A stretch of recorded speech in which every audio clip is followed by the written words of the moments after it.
And we're live, and we're here with Dr. Sean Harney. Welcome. Yeah, good to be here. It's great to have you here. When I think of you, I think of a guy. This since you first asked. That's why it was so hard to get you on. No, Yeah. It's like, oh, I have something going on. Yeah, sure.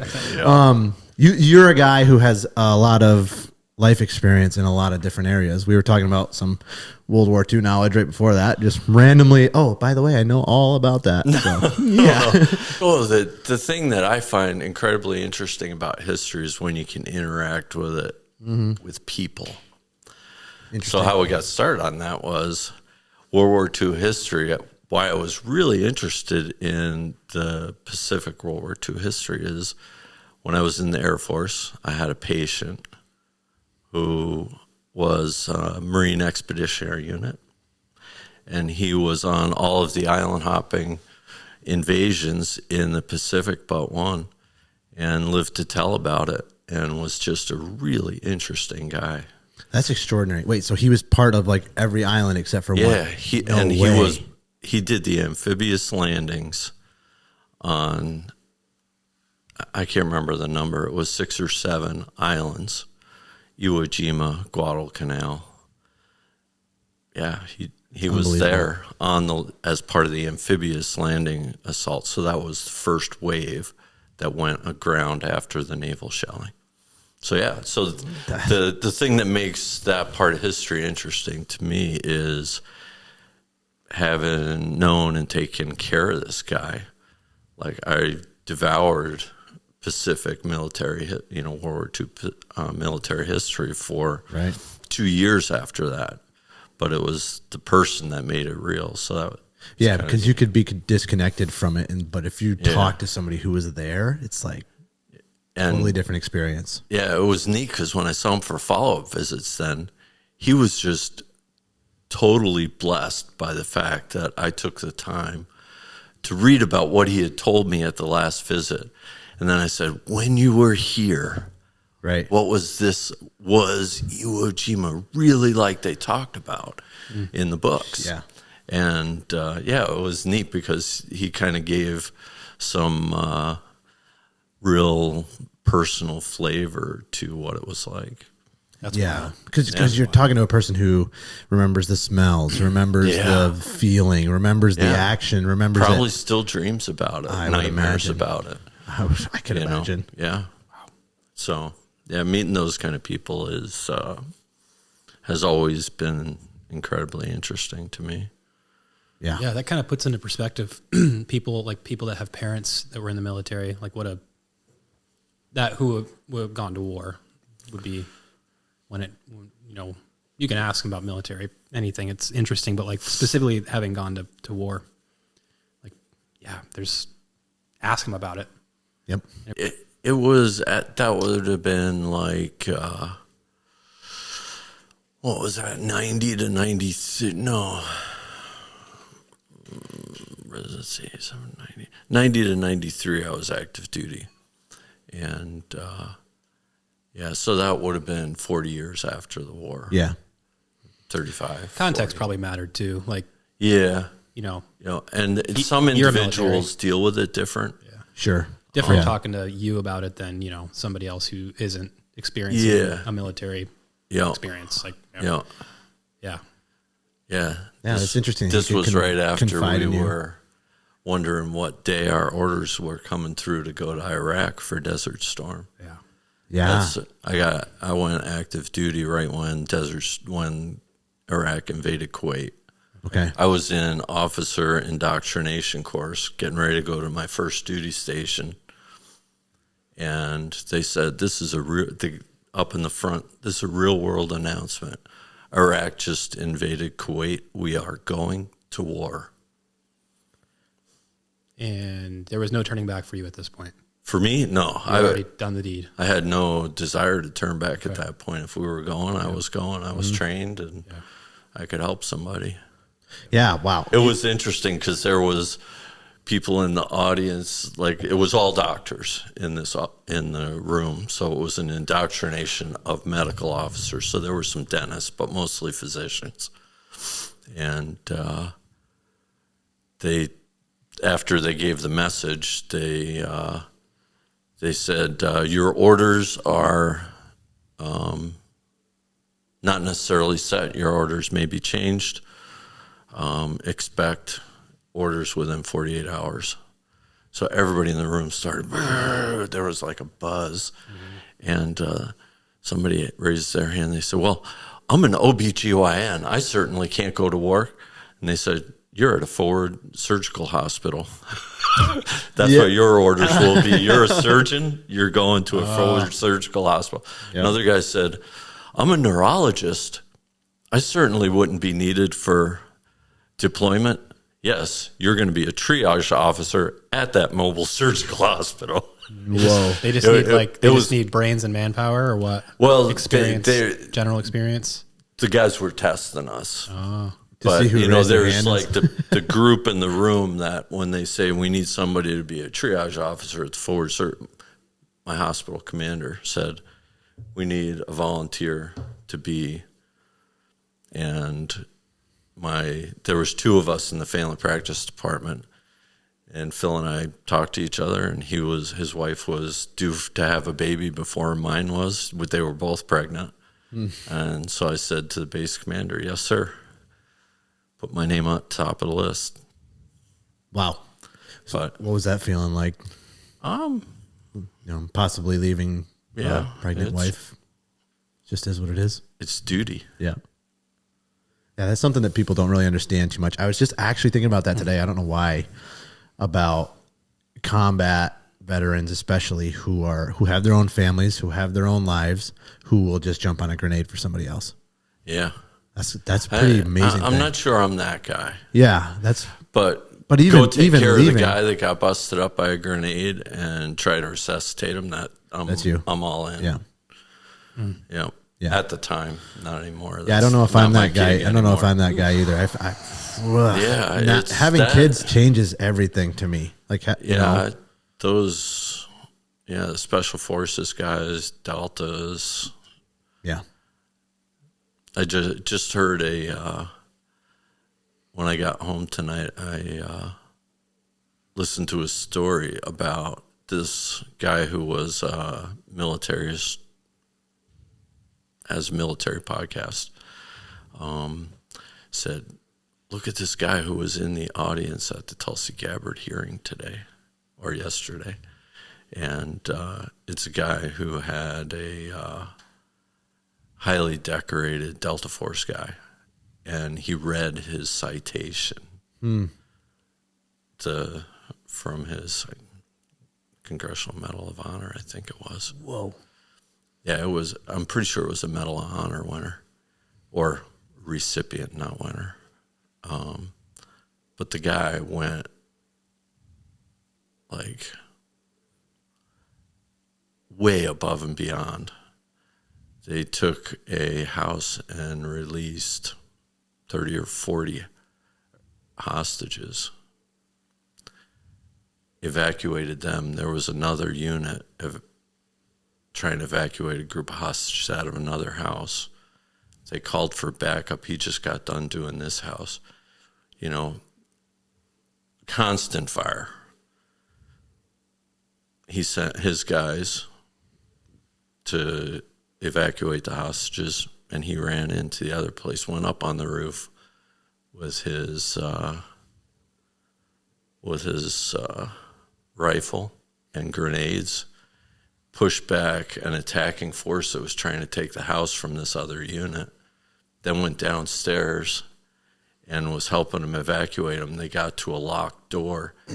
He dropped his weapon and got a set of bolt cutters, ran back into the house. Meanwhile, at this time, the house is burning. He runs into the burning house with a set of bolt cutters, and all he had was his sidearm. Didn't have his long weapon. Yeah. Yeah, I wonder about the guy. Those guys. Those guys are different. Yeah. Could we even understand that? No. Yeah. And maybe only when you talk to him in person, you can kind of get like the guy you were talking to from World War II. Like maybe you can get a sense for what it was like. But that amount of character and courage is insane. But the thing is, take Brock Rogie and put him into that circumstance. You're on where were you? Bridgeport, Connecticut. Yeah. On the streets of Bridgeport, all of a sudden a gang opens up on one of your fellow officers. Right. You would have gone at him with your long weapon, with your sidearm, and you wouldn't have turned back until you knew your fellow officer was going to be able to escape. So a lot of that is something that happens in the moment, in the circumstance, but it triggers that exquisite sense of duty, which not everybody has. Mm-hmm. Yeah, and you find out real quick who has it and who doesn't. Mm-hmm. There's definitely people who do and don't. Yep. There's one guy who's hiding behind his patrol car. Yep. And the other guy is trying to defend his partner. Mm. So, it just takes, it's different sorts. And we just talked about that a little bit because Nick kind of did like a kind of just diving into my police career a little bit a couple episodes ago. Yep. And one of the things I was saying is like you find that out real quick. Like when you're out on calls on a regular basis, you find out who you can trust pretty fast and who you want to come and back you up on calls. And I feel like those military guys, those are the kinds of people that they just put everybody above themselves and they just go and do work. Yeah. Yeah. And it's different than just being cavalier with risk. Like they're not necessarily cavalier with risk, but there's a respect for their fellow or a victim that triggers. And I found it in medicine that there are people in medicine that have that profound sense of duty that go up. You know, there's times where you have to really stretch. Little hospital, you have a couple of multiple trauma patients show up at the same time. Like, what happens? Right, yeah. You call the surgeon in, some of them are like, well, that's not my gig. Then there's people that will come in and you just get to work, and you do the job. And that's interesting what you just said about like it's not a recklessness. It's not like they're just haphazardly, being reckless just because they don't understand the consequences. It's because the superseding virtue of defending somebody else or helping somebody else supersedes that risk, and then they are able to back channel that into action. Yep. There's some people that can turn it into positive energy. Yeah. Not everybody can though, but it's it's kind of interesting. Yeah. Okay, so let's rewind a bunch. See, we're already. Oh, I love this. Yeah. Where'd we go? I have so many questions. We went down a pretty deep rabbit hole there. I like that. No, we'll get back to that. League year, but that's all right. I want to get. There's a lot to unwrap there. Yeah. So I would like to kind of unwrap it a little bit more once, like when we get that part of your life a little bit. But okay, I guess one of my first questions was, what was life growing up for you? Like, what did it look like? And was medicine always kind of an interest of yours? No. My wife, Cindy, knew she wanted to be a doctor when she was a little girl. I didn't decide to be a doctor till I was a senior in high school. Wow. Yeah. It's not like, I decided to go into the business program. It's like, I decided to be a doctor. That's like late to decide to be a doctor, or is that pretty normal, do you think? Oh, I think probably most people who are thinking they're going into medicine know it before then. Yeah. But, that'd be a little late. I didn't have your typical doctor's childhood. I didn't have the typical doctor's journey until I was about halfway, almost, it was right into the winter of my senior year in high school. I was planning on trying to go to vet school. That's what I wanted to do, veterinarian school. I fell in love with farming, farm animals, agriculture. When I was, my best friend was a farm kid, and I spent summers living with their family. They kidded around and called me their fresh air kid. Okay. If you ever heard of the Fresh Air program, did you ever hear of that? No. I don't know if it's still going, but when I was a kid, they would take kids out of the city and put them with a farm family for a week or two and give them a different experience. And it was called the Fresh Air program. And they called me their Fresh Air kid the first year or two I was with them. But then after that, they Called you Sean. called me their brother. Yeah. So right. it's I was one of the kids, and Where were you? Where were you from? I grew up on Long Island. Okay, so real. Okay. Yeah. And the mom and dad bought a retirement place in rural Pennsylvania. Like it was about 4 miles to the Blacktop Road from where they lived. So it was pretty Living on rural. a dirt road. Yep. And I met this farm kid, Kevin Craig, when the first summer we were there. And we got to be friends right off. We clicked really good. And he rode around on a Honda 90. Yeah. And we'd ride double on a Honda 90 up and down those hills, and it was like steep part of Pennsylvania. Then I hung out at the farm several days, and his parents said, next summer you need to come back and stay with us. And so I went back the next summer, and they said, you never came. So I ended up, we were up there just for a vacation for a week or something, and I ended up staying there and then coming home like right before school started. And then the subsequent couple of years, when school would end on Long Island, I'd get a ride to the bus terminal in New York City and take a Mart's Trailways bus up to Pennsylvania, and Mr. Craig would pick me up down in town. And I was one of their kids for How old were you then? June, July, and August. I started the first summer when I just stayed after camp, and I was 12, but then 13, 14, 15, 16, Yeah. I spent the whole summer from beginning to end. So like that nowadays, put your like 12-year-old on a bus. You know? Yeah. Right. Yeah. So arrested they for didn't that put now. me on a bus till I was now you 30. get arrested for that. I was 13 when they put me on the bus. I wasn't 12. Wow, a big difference. I was a teenager. Okay. Yeah, you did stuff like that when you were back then, though. It was, I didn't have to switch buses.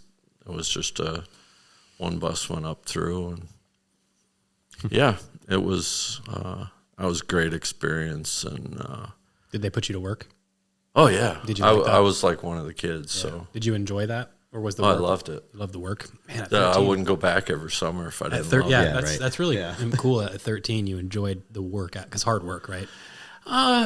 Some of it was. I mean, they were reasonable people. They weren't like slave drivers. Okay. But I just worked along whatever Kevin did. And like, I mean, he had been driving a tractor since he was 6 or 7 years old, so I had to learn that stuff. And I wasn't quite as big as he was, and so I wasn't as strong. So there was things I couldn't do, but it those summers taught me to be tougher than my size. Like, Because you kind of have to be.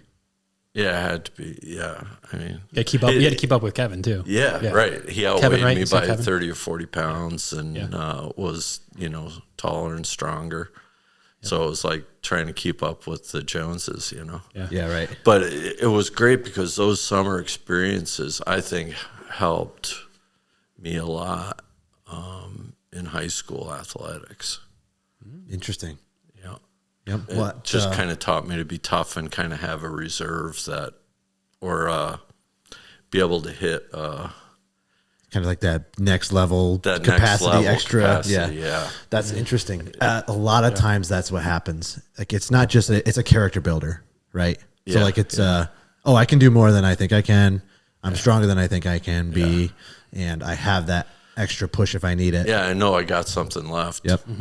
Where Where if you don't have those experiences, some kids they get to that last register and it's like I'm done. Yeah. But the people who are like, no, I got more. Those are the people that succeed. Yeah. Quitters. Those kids usually end up quitting sports. Yeah. True. Yeah. Kids that just don't. So finish. what sports did you play?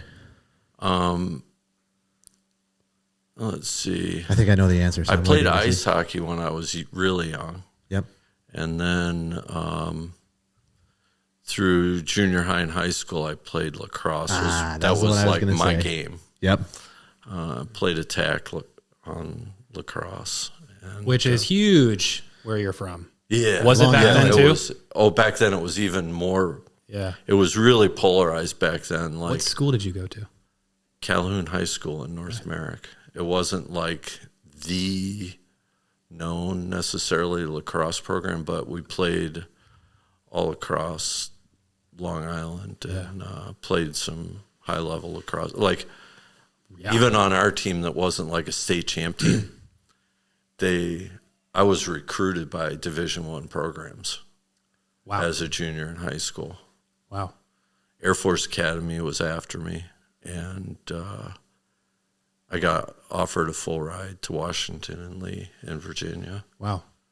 Like it wasn't Syracuse or University of Virginia, but Washington and Lee had a pretty good program. Yeah. Is that back? Serious question. Is that back when sticks were still wood and triangular? No, they had changed it. We had plastic sticks, but they weren't nearly as cool as the new sticks. Yeah. Wow, that's really cool. Yeah, I played lacrosse in high school as well, middle school and high school as well. Yeah. So that was one.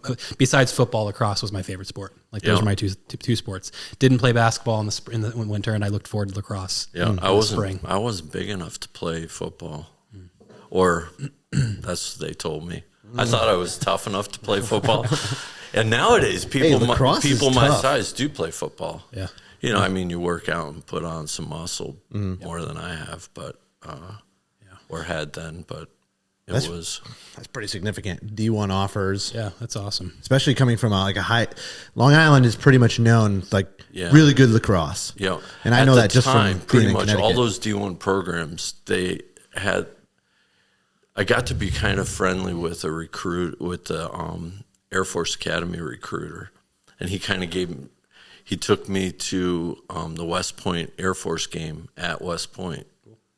That's cool. Me and another guy took up there to the game. And when we were chit-chatting about this and that, he gave me the recruiting strategy for D1 lacrosse at the time. And it was you recruit all across Long Island, Baltimore City and county, and state championship teams. And that's pretty much... Yep. Wow. How they recruited back then. What do you mean by you recruiting you're putting your name out or you're going and playing in those areas? What the recruiters were going to look for people. Got it. Yep. There wasn't so much self-marketing as much. I didn't think back then. Right. Yeah. Even when I was in high school, 2010, it wasn't like it is today. Like everybody's marketing themselves in video and sending coaches. We would have still made CDs to send places. Right. Even when we were in high school, it wasn't even much. Yeah, that wasn't a thing back then. I mean, we didn't even have video cameras. This was I was back in the olden days. You're aging yourself. So you said Washington? Washington recruited you? Washington and Lee. Oh, where is that? Virginia. Okay, I was gonna say I didn't realize that it was out on the West Coast yet. Because all East Coast. I had I was part of the small percentage, like you were, of lacrosse players who were also A students. Mm-hmm. So that attracts a lot. It tells you a lot about a person. It attracts a subpopulation. So academies want the scholar athletes. Sure. And Ivy League schools. The Ivy Leagues and the non-Ivy academic institutions. Yeah. Which Washington and Lee would be similar kind of institution, but maybe a little bit more straight-laced, like William and Mary in Virginia. Mm-hmm. Yep. Was Washington and Lee, is that a military school? No? Okay. Just sounded it's like not it. Yeah. Okay. Like it had been in the past, but I don't. Not so much anymore. Yeah. Was the Air Force Academy a coincidence, or had you reached out starting that process? Because I know the process for applying to those schools starts early in high school. Yeah. Which wouldn't have even really been on your radar necessarily if you weren't going to medical. Did you have like aspirations to go to the military? No. Okay, so because that all seems like at the same time. Because if you're talking winter of your senior year, you didn't know you wanted to do medicine. The Air Force Academy recruiter reached out to me through my coach. Okay. Yep. He saw me play and was interested. And he asked, they had the coaches submit like GPAs for their players. Mm-hmm. And I was pretty high on the GPA, so. Do you pay attention, real quick, do you pay attention to lacrosse at all these days? Not really. Yeah, it's changed a lot, but the professional stuff is getting bigger nowadays. Yeah. Attention's still on college lacrosse, but now that there's a professionally that's like adding teams every year, it seems like it's just getting a little bigger. I looked at it a little bit a while back when they were doing the box lacrosse stuff, and that just... It's not even lacrosse. It's not this. It's like hockey. It's not the same like game. Hockey. Yeah. They're smashing each other around. Like It's so that I didn't have any interest. It's wild what they can do nowadays. It's a circus. It's like the football players. The athleticism amongst college football players is crazy. Yeah, right. They're slinging sticks around one-handed, literally shooting at the goal one-handed. Like it's different than it used to be. Yeah. It's a little more. The natural progression of sports, kind of. Yep. Especially once you like expand like Midwest and then the West, and you get and now a lot bigger pools. There's so many schools playing compared to back then. There was, When I was in high school, we played it obviously. So I played at Indian River, and so Carthage would have been in our division. Yeah. And I played against. Do you know the Grimm brothers? Yeah. Yeah, I played against Tom Grimm. Yeah. And I played midfield, he played midfield, so I actually guarded him. Yeah. And they cooked us like 20-2. Yeah. My senior or my junior year. No, that was my sophomore year. No, that was my freshman year. My freshman year, they cooked us. Yeah. He didn't even have I don't even think that was a game where he scored, he might have scored 2 or 3 goals, but he had 9 assists. Yeah. He could just do whatever he wanted. Yeah. Yeah. Yeah. Just toying around. Yep. Yeah. He went on to play at Syracuse successfully. So then was the decision then, it must have coincided somewhere with your medicine desire. Yeah, no. So my family moved off Long Island between my junior year and senior year in high school. Mm-hmm. And all the scholarships vaporized because I wasn't going to play my senior year. In Long Island. Right. Yep. So I was moving to Pennsylvania. Interesting. And I ended up going to high school actually at a Catholic high school in Elmira, New York. Okay. It was a really good experience, but they didn't have a lacrosse team. And I tried to put something together, and a couple of the coaches one of my teachers was a track coach, and he tried to help hook me up with Corning, New York was not too far away. Yep. And they had a good lacrosse program. Mm-hmm. It was like for the upstate schools at the time, Corning and Carthage were the schools that had significant lacrosse programs. But it ended up not working out. And it's just, in hindsight, I look back and I see that was God's provision for me. Because I never would have made it to medical school if I was a gym rat playing lacrosse. Interesting, yeah. Mm-hmm. I was going to ask you, in the moment, I never would have made hard. It. So the school I went undergrad to had a D3 lacrosse program, so I was going to play. And they phased out their lacrosse team when I was a freshman. Are you kidding? Between fall and spring. Yeah, God's telling you it was the last minute. What's the deal like? Right. I was planning on playing, and I had been working out with a bunch of the guys from the team, and but I look back and I never would have made it to med school. Do you mean because of the workload was too much, or just the focus? I never would have paid. I never would have been as focused on studies. Yeah, and I don't. Sports take up a lot of time. I had to work pretty hard to get what I got in school. Yeah. So I lived with baseball. You played baseball. I lived with a bunch of baseball players from a lot of the years, and I watched them. They were never home. Yeah. It just took. I don't know how they how did they do it? Yeah. But I realized like, wow, college sports, you're basically year round. It's a job. So, and at a doctor, D3 program, they wouldn't have like tutors and stuff like they have Sure, at yeah. D1 programs. Yeah. So, yeah, I just, in hindsight, I just see, you know, God's provision for me, for my life, and kind of shutting doors, setting the stones ahead for me, and closing doors that needed to be closed, and that one thankfully closed. In hindsight, at the time, it seemed terrible. Like I wanted to play. I loved playing, and it was a big part of your life, and you kind of just had to. You were kind of forced to let it go. Yeah. But maybe if you wouldn't have been forced to go, benefits. It would have been maybe. Who knows where you'd be? Yeah. Interesting. Okay. Yeah, I'd be a med tech in a hospital somewhere or something like that. Yep. Yeah. Where did life go kind of after undergrad? Yeah. So undergrad, went to Wilkes College in Wilkes-Barre, Pennsylvania. Met Cindy. Had a steady girlfriend that wasn't her. She was my best friend. She was my best friend. Uh-oh. I see. So we were like study partners, best friends for like 2 years. Yep. And we just talked about this with Mark. It's the best friend thing. It's always the best friend thing. Mark had a similar story. He was it was his friend, or his girlfriend's best friend. Yeah. Yeah. So, but we were like pals for 2 years, and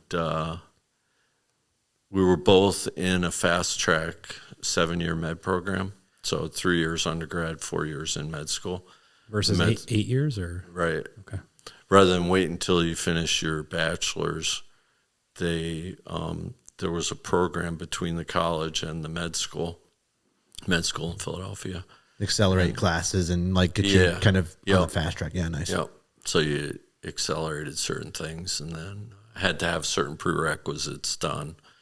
And if your grade point was such and your med cats were such, then they would interview you.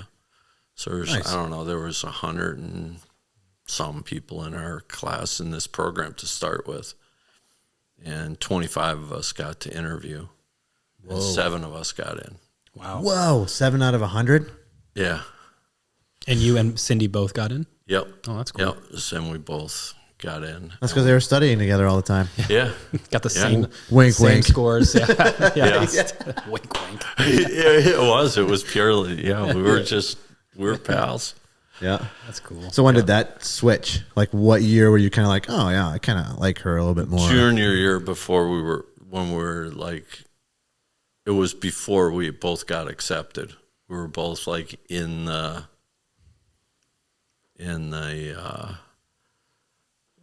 track to get interviewed and such. So okay, yeah. What a crazy story. Yeah, that's always how it goes. It always goes that way. Yeah. Friends of friends. Yeah. Yep. And then fast track into med school. Then you got in 7 people out of 100. That's pretty good. And it's not just like 7 out of 100. It's like 7 out of 100 very qualified, highly. Well, yeah, not everybody who started in the 100 were necessarily, like a lot of them started dropping out even the first semester or two. Right. Okay. You could tell they were going to, they got, I was going to ask you C+ in biology or something. Oh, it's yeah, like, that's they're not going to make it. Deciding to do it your senior year, did you ever have a moment where you were like, "Ooh, what did I get into?" and then you had to commit to it, or did you happen to like it right away and it was easy to take on like the hard work and the schooling and push through the, you know what I mean? Like that's it's I had definitely had periods where I had second thoughts along the way. You just never didn't get to the point of like the rest of the 100 that kind of rang the bell early. Just didn't get there. I ran out of money in sophomore year and I rang the bell. Okay. Packed my stuff, and I had enough money to buy a bus ticket to get home. That's how much money I had in my bank account. And I went home, and I was done. And I told my dad. He was like, "You can't quit." I was like, "Well, I ran out of money." And he said, "Get out of here. I'm not talking anymore." No kidding. I was like, so I went to my room. Next morning, he said, "Put your stuff in the truck." I said, "What are you talking about?" He said, "You're going back. Put your stuff in the truck. Bus comes in an hour." Took me down to the Marsh Trailway station, bought me a bus ticket. Didn't give me $20 to put in my pocket, and I went back down to Wilkes-Barre. Now I'm like, oh dear, I'm going to be homeless now. And homeless wasn't a thing back then. Like, Yeah. so I was stuck. So Monday morning, the finance office is like, if you don't give us a check, we're going to throw you out of the dorms. So I didn't know what to do. I went to the dean's office, and there was this one dean who had a reputation for being a decent guy.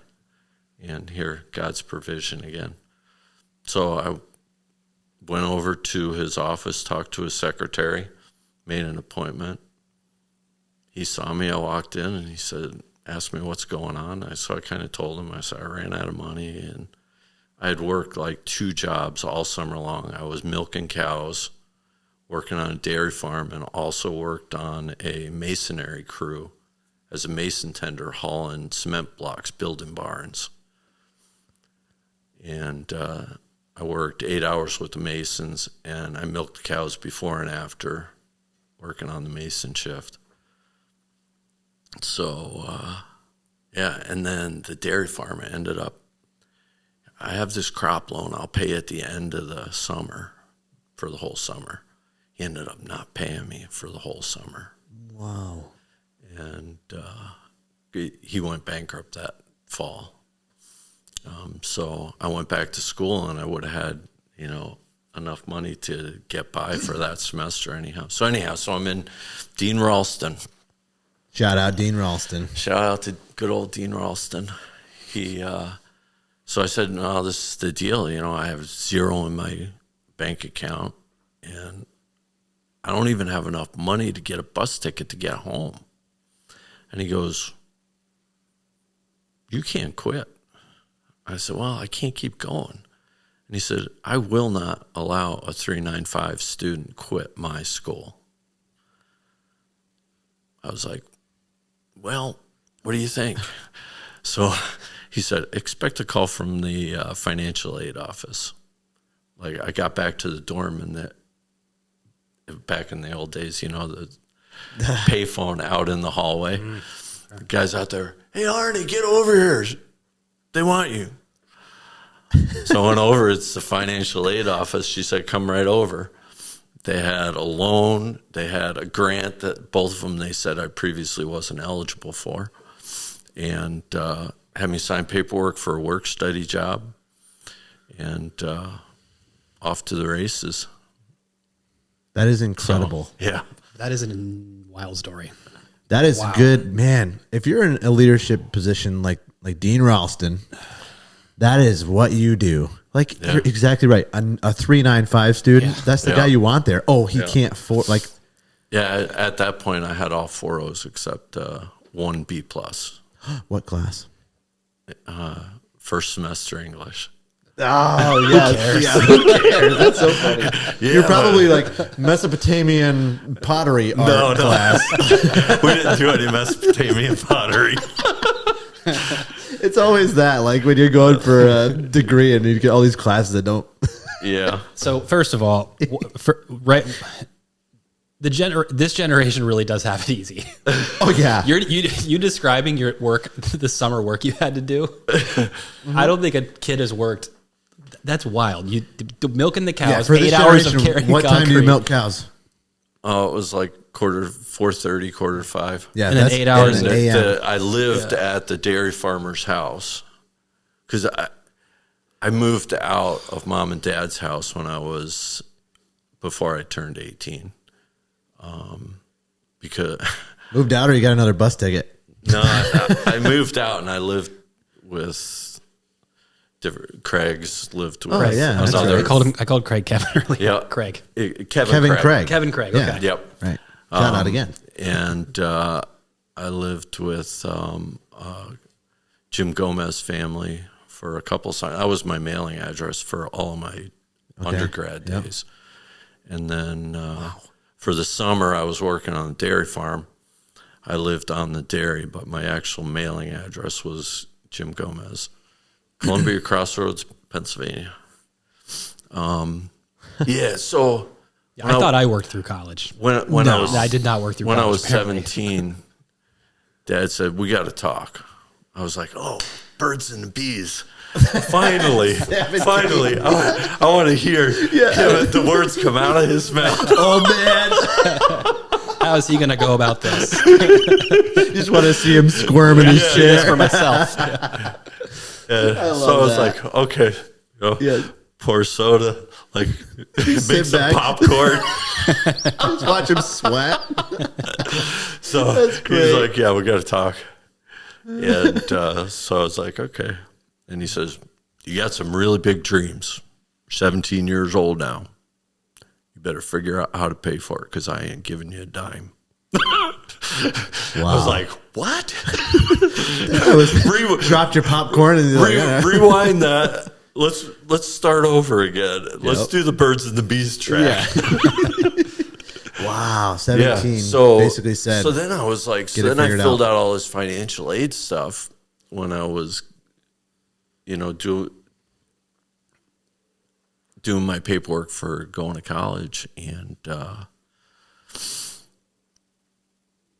I knew that they ended up. I don't even think they filled out the whatever the form was that the parents have to, the financial aid form that the parents had to do. I did my part. I don't even think they filled it out. Anyhow, so that's why I ran out of, why I wouldn't qualify for grants or anything, because they said my parents were supposed to give X amount of money. And, they have the calculation based. Some 30, so 10% they must have filled it. They must have filled the form out because there was like an amount that they were supposed to pay towards it, and the rest, got chunked out different ways. But anyhow, I mean, Dad was a man of his word. Yep. Never got a dime. In college, he bought me a bus ticket back to Wilkes-Barre. Yeah. But that was mostly, I mean, they weren't mean to me or anything, but it was. You grew up quick. Yeah, I grew up pretty fast. What did you think about that specific experience then versus how you look back at what your dad did now that you're have the same wisdom that he has. You're a father and you've had sons. I don't know. He sure helped me grow up fast. I think part of it was because he thought that was necessary at the time. I think he thought that was the right thing because he grew up really fast. Sure. My dad had a rough go. His dad died when he was a kid. Like, his dad died when he was, I think, around 11 years old. Your grandpa? Yeah. So I never knew my grandfather on Dad's side. Didn't know my grandfather on Mom's side. That was actually one of the things I thought we'd end up getting to in thinking about what are we going to talk about. But yeah, Dad grew up fast. I mean, he worked from the time he was 12 years old, had like one of the biggest paper routes on Long Island. Actually had like the paper routes of three. He had his paper out, his brother's paper out, and another kid's paper out that he kind of leased from him because they would only let him do so many. Mm-hmm. Yeah. And Businessman. Yeah, and I mean, he worked hard and was, he grew up the hard knock life. He didn't have any free rides along the way. He went to a 2-year college for, I think, 1 year, and then got hired into the lineman program, electrical lineman, for Long Island Lighting. Did that for a little while, and then took tests and became a New York City fireman. and did that for pretty near 20 years. Wow. FDNY. Yep. Wow. So I don't know that I knew that. Yeah. So that's growing up in that, and he was one of the tough guys. Yeah, he was a tough guy.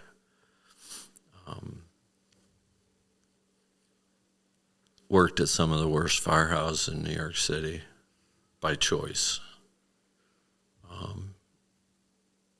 Was in Brownsville during the riot years.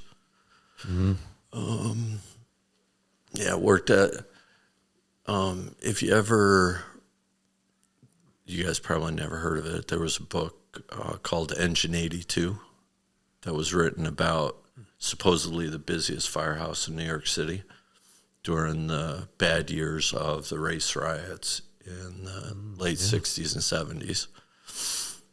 They ran more calls than any other unit in the world. They called it the busiest firehouse in the world, and they wrote a book called Engine 82. Yeah.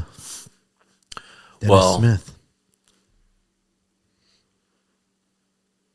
Just a little bit kitty corner from Engine 82 was Engine 257. 257? Yeah, I think. Yeah. The engine company that Dad was in worked more active fire calls per year. All those years that Engine 82 got its fame, they had more working fires in Dad's company. Wow. Yeah. That's something. And yeah. So he was a lieutenant in that engine company. You know, that's a pretty big deal. CO. Yeah. To be a CO in a company like that is. Yep. Yeah, you got to be a his tough best guy. friend was the captain in the ladder company that was in the same house with him. Yep. And so that was like, as a young kid, those guys were my heroes. So therefore, you grow up understanding duty. I guess so. Duty to a lot of things too, like your family, and he's hard work. He's a tough guy, you know. Yep. Yeah, and guys like that don't coddle their children. Certainly not their sons. Yeah. But, yeah. Do you think back on him in those years? Like, do you think about that often? It was no, I thought at the time, I thought I was living the dream. Mm-hmm. Like until I went away and met other kids who like lived a different experience, I thought I was living a charmed life. Yeah. Which it was in a way, because it prepared me to be the person that I became. So, So that's how a 160-pound kid can go up against a 250-pound defenseman and succeed. Yeah. And they give them longer sticks. And but you know, it's not fair. Yeah. Yeah. But you know what I mean? That's how you can face things like that. That's how, like, I trained really hard to like I wasn't like a superior athlete when I was a kid, but I trained really hard. Yeah. Like, I ran to school in boots all winter to train for lacrosse. I ran winter track all winter to train for lacrosse. That's like, those were the kind of things I did. Mm-hmm. And you took it seriously. Yeah. And, you know, I had to run a couple miles to go to school. So it was like, you know, snow, boots, you go. Yeah. It's interesting it's always interesting to me when, like, a child, essentially, is what you are when you're 15, 16 years old, has, like, the drive of an adult almost. Yeah. Like, not every child is like that. Yeah. You know? And I think it's harder to put children in that situation because back in that day, I was in a lot of situations where I had to fend for myself as kind of like an adult today, where what you guys were talking about earlier, I mean, they would consider that child abuse nowadays to a great, putting a 13-year-old on a bus to another state. It was second nature to you, just the way it was. It's just the way it was, you know, and it was like safe. Dad told the bus driver where to let me off, and the trailways guy looked after me for the next 4 hours. Interesting, but, yeah. Yeah, it's, yeah. I don't know, where were we? You were talking, about being, just growing up in a different age. And, right. Yeah, when you were saying that the job that you worked in summers to pay for college, like most kids these days don't know what that's like. Yeah, they're barista at times have Starbucks, changed. and that's how they, you know. I worked my way through school. I worked through college, and like it was never as hard as carrying concrete for 8 hours a day. Yeah, right. Like it just after you've already been up since 4 doing milking cows. So that summer when I was living at Jay Hitchner's place, I stayed at their place, but they didn't have like a room for me. They put a cot in the hallway of the second story of their house. So when he came out of his bedroom, he would shake my bed, and up I would get and head to the barn. And milk cows, and then the Mason crew would pick me up. I didn't work on the Mason crew the whole summer. It was at least a good month of that summer, because the first part of the summer we had tons of hand to do. So I was doing farm work from morning till night. Yep. Throwing bales around. Yeah, so we'd like milk in the morning, do field work all day, milk in the afternoon, eat supper, and then go to the barn and mow hay. And usually I think he had 6 wagons. So we'd have 5 or 6 wagons of dry bales of hay. We put 15, 20,000 bales of dry hay up then. Whoa. It was kind of pre-round baler days. Right. The square or and before big square bales. So, I mean, we put up, a couple hundred bales of hay every day up in the mow. So it was, up mowing it away, and you'd stack it tight so that you could fit plenty up there.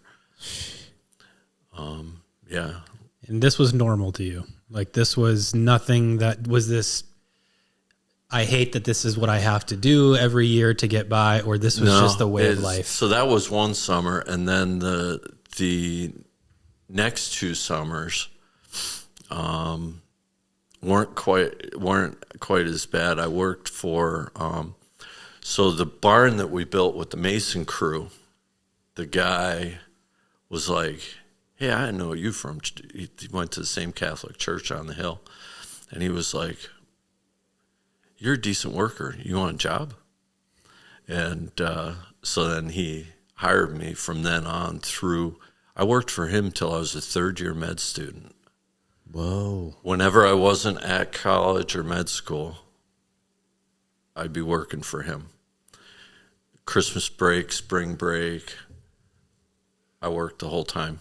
So he would take his family on vacation for spring break. I would go home from college, and he would go to Myrtle Beach. And you fed the farm. And I worked his place. He raised veal calves. He had 250 veal calves in crates. He had 2 barns. He had 150 in one and 100 in the other. Wow, pretty big operation. Yeah, so it was...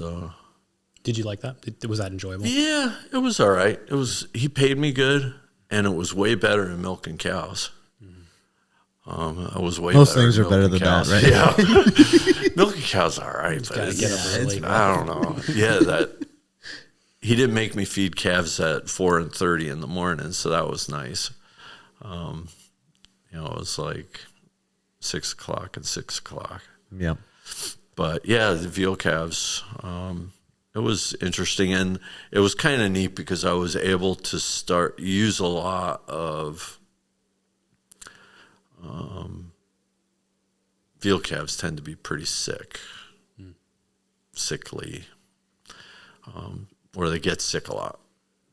So I was using a lot of veterinary kind of medicine diagnostic skills, you know, those sorts of things. So it was kind of really interesting to me. And as I wasn't in med school yet when I first started there, but it was, you know, learn about pneumonia and other infections, GI infections, and prevention and treatment. And like when I would be there, I'd be the only person there. So if you don't take appropriate care of the calves, and they didn't ever call the vets. So you had to do all the vet work yourself. Expensive, or just because it was pricey, or you? Like to call the a vet. vets didn't like veal barns. Okay. Interesting. Yeah, they like had a thing for veal barns. Yeah. And, Okay. Like it's inhumane, or I don't. Maybe that what they're thought? I'm not I can really see that. sure, but it was. Yeah. It was kind of, and I imagine it was money too. Okay. But yeah, so it was a big deal if, you know, he left me a few sick calves. If they didn't die while he was gone, he was like, oh, when he got back. Yeah. So It's kind of an interesting bridge. Yeah. So it was, you know, doing that kind of stuff, and it was pretty interesting to me, the ag part of it and animal agriculture. And yeah, so that was kind of neat. So I did that all the way up till third year med school. Whenever I had time off from school, I'd let him know in advance what the schedule was, and he'd book plane tickets or hotel reservation somewhere or something. And I'd get home from school, I'd do chores with him once, and then they were out the driveway, and they'd come back when I was ready to go back to school. Bye. They go on a beach somewhere. Sounds like there's some good money in veal farming. Yeah, he's doing pretty good. Yeah, he was doing all right. It ended up, kind of catching the market changed, and there were some extraneous market forces going on at the time. Sure, yeah. That didn't like the independent. All these guys were going under contract with the milk replacer companies at the time. So there was a handful of guys that were independent guys that were doing really well. And the contract guys didn't like the competition. Sure, yeah. Because they were kind of doing their own thing.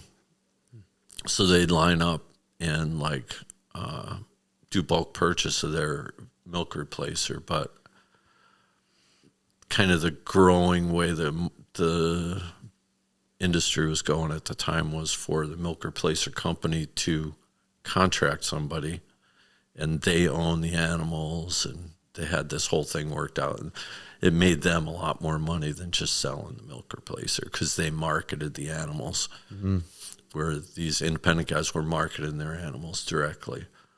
Like, one of the things I do when I was there summers would be when we sent a room of calves, you send the calves, all came in together, and they all go to market at the same time. He or I went with every batch of calves that were getting slaughtered, because you go to the slaughterhouse to make sure they were giving you a fair shake on it. And you'd watch them actually. You'd be in the kill room when they were killing them. Yep. Because there was some shenanigans there too, where if you didn't go with your calves, he'd get back a check saying that the inspector pulled X number of animals, and he's like, I didn't send 10 sick animals. You're right. Yeah, okay. So, It's pretty crazy. Like, how fast markets change, and how, like, you could have a successful business one day. And we were talking about with Mark again. He was in the business of, cables and harnesses. Right, and then a lot of stuff went offshore, and they were just kind of like, China started making everything. Yeah, we can't compete with those numbers anymore. Yeah. And same thing. Like, it was, and it's like now the veal market just disappeared. Yeah. But back in the 80s, early 80s, mid 80s, I mean, barns were going up all over Northeast Pennsylvania, and it even spread up into New York State. Northeast Pennsylvania was like one hot spot. There was an area of Ohio that was huge, and then up in Wisconsin there was another area of concentration of veal animals being grown. Wow. And there was a growing market in the restaurant trade for prime veal. Okay. This was like really light pink veal. It's no red at all. Interesting. You know, it wasn't red meat. It was light pink veal, and that was like part of the delicacy or something. Yeah. Exactly. Yeah, and that's probably what it's priced well. But they weren't like veal before. It was kind of a product that was being developed with the market along, because before then they sold veal that were really young calves that were milk fed for just a few weeks.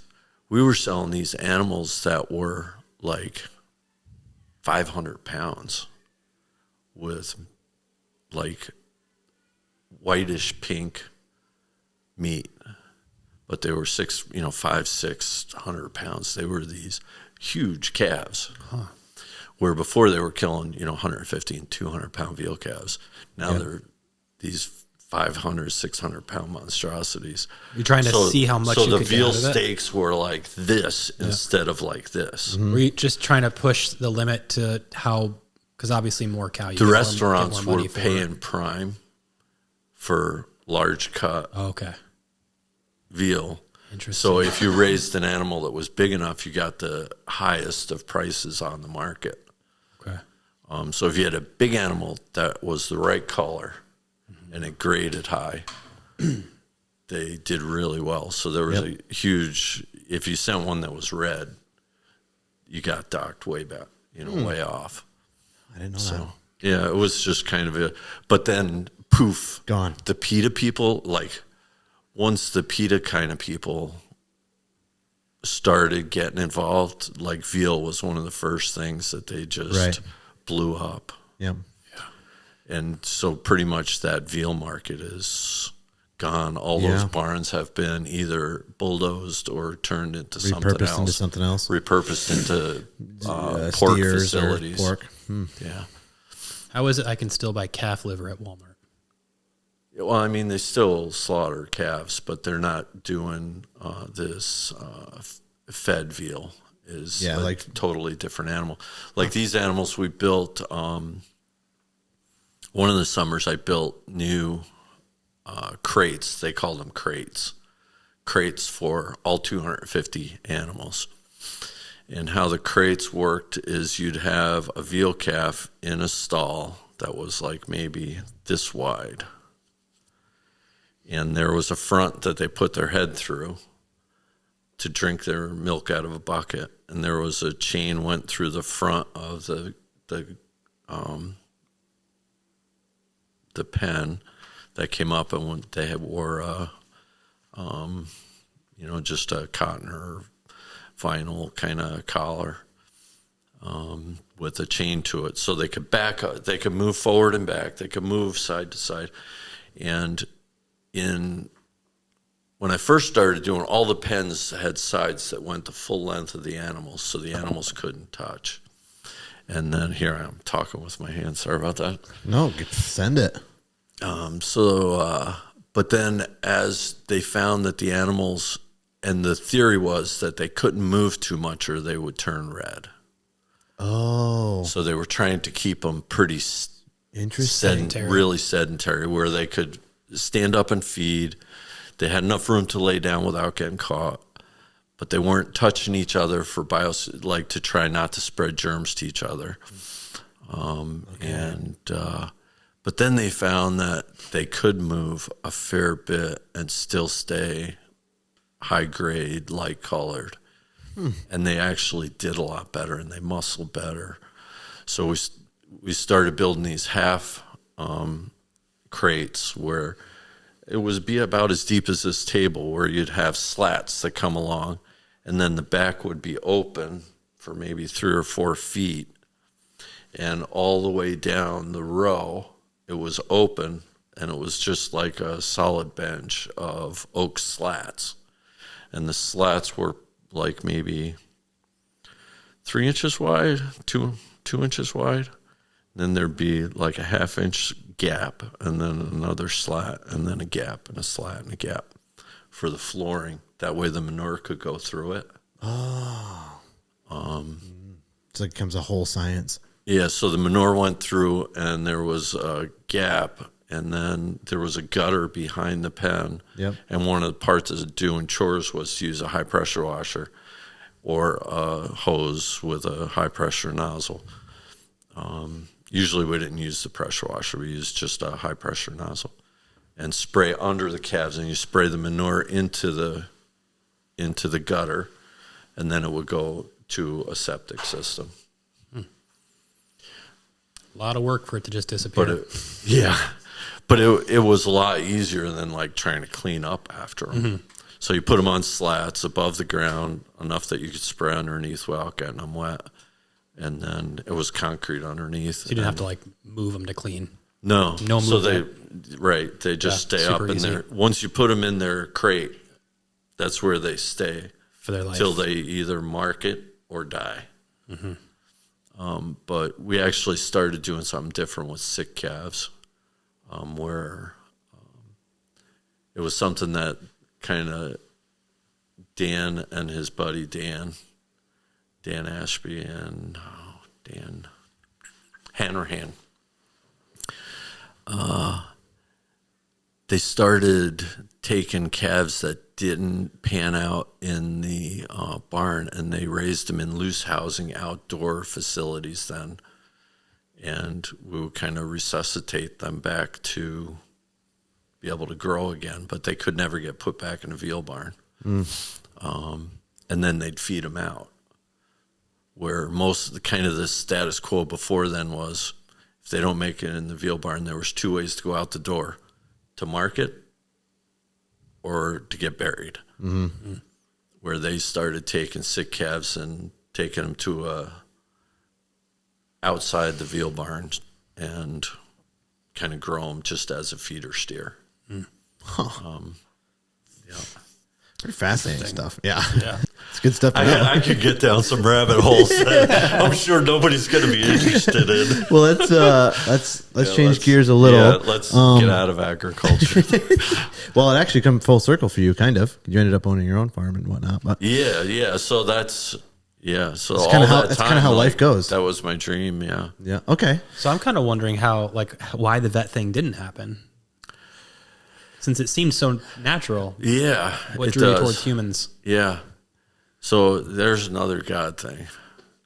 Like, I think I got to enjoy agriculture, animal agriculture. I got to live my dream, but I didn't have to make my living at it. Okay. It was a lot more enjoyable. And maybe making my living at agriculture might have been, but it was just, I don't know. I loved what I did at the hospital, so I see it as just, but I feel like God blessed me in fulfilling that dream.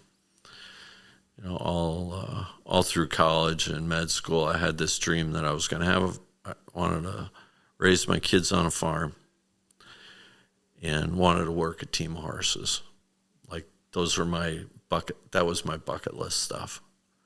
And got to raise my kids on a farm and got to work a team of horses for 20 years. So, yeah, it's like check. Yeah. And God had other plans that the horse thing had to be done. And, with my injury and stuff. So that's why I never got another team. But, yeah, so I was okay with it, though, because I felt like I had the opportunity to check the bucket list. And it was firmly on there.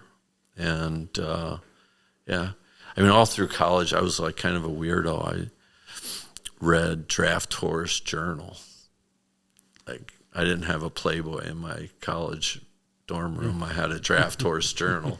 And I would study conformation of horses and the pictures and read all the stories and, like, memorized.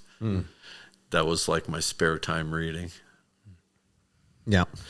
So, that was in, the neighbor farm to the dairy I worked on had Belgian horses. Right. And when I was working the fields on the Hitchner farm that summer, I was looking at these Belgian horses down the hill.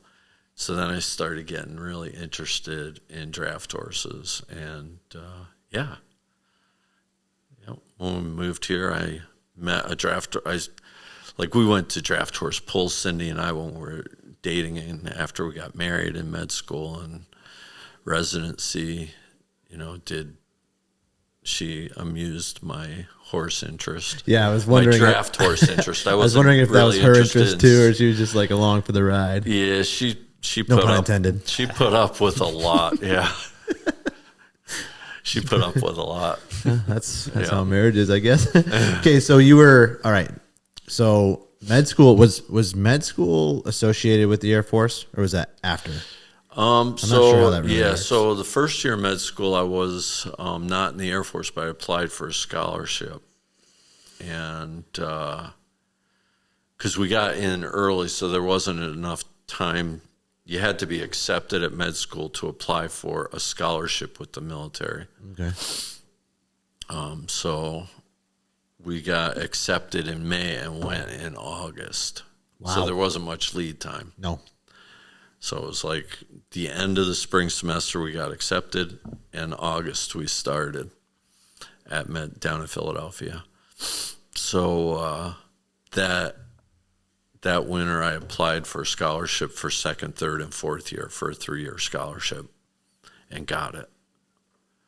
And that came with a commitment to active duty for how many years was the commitment for? 3-year active duty commitment, and I think at the time there was a 6 or 9 year non-active reserve commitment. Like I was in the reserves for quite a few years after we moved here. Oh wow. Okay, so I didn't have to do weekend duty. Oh okay. It was non-active reserve, so they could call me up. Okay. But I didn't get paid reserve pay. I didn't increase rank. I didn't have to do weekend duties. Okay. Yeah. And nothing ever happened with that. That they never needed you. No. They never called you. No. Okay. Thankfully, yeah. Yep.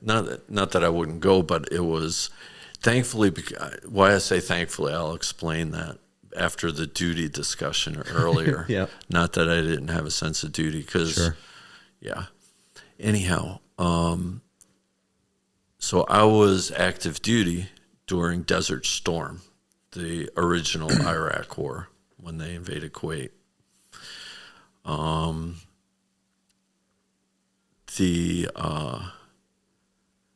During that, I had some reservists that worked with us at the hospital, and got to be friendly with a guy who was a family doctor in Chelan, Washington, little town in central Washington, and he did his reserve duty at our place. Anyhow, he had a group, I think they had 4 family doctors.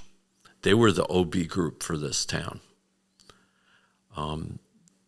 They had privileges to do C-sections themselves. They were they could do C-sections. They delivered the babies and did all the inpatient medical care as well as running the office. So that was back in the olden days when he did everything. Yeah. So this group, 2 of the 4 guys got deployed for an extended period of time during Desert Storm. And so they had it vacancies. wrecked their group. Yeah. And the temp doctors weren't really accessible back then. Locums wasn't such a thing then. And they ended up losing their business. Okay.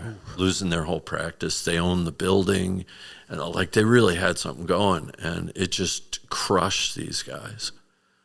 Because half of the group got deployed. Couldn't keep up. 2 of them Things were in went the south. reserves. Yeah, couldn't fill vacancies. Yeah. Wow, that's part of war you don't really always consider. Yeah, like calling up reservists can be, it has a real impact on communities, the civilian communities. Sure.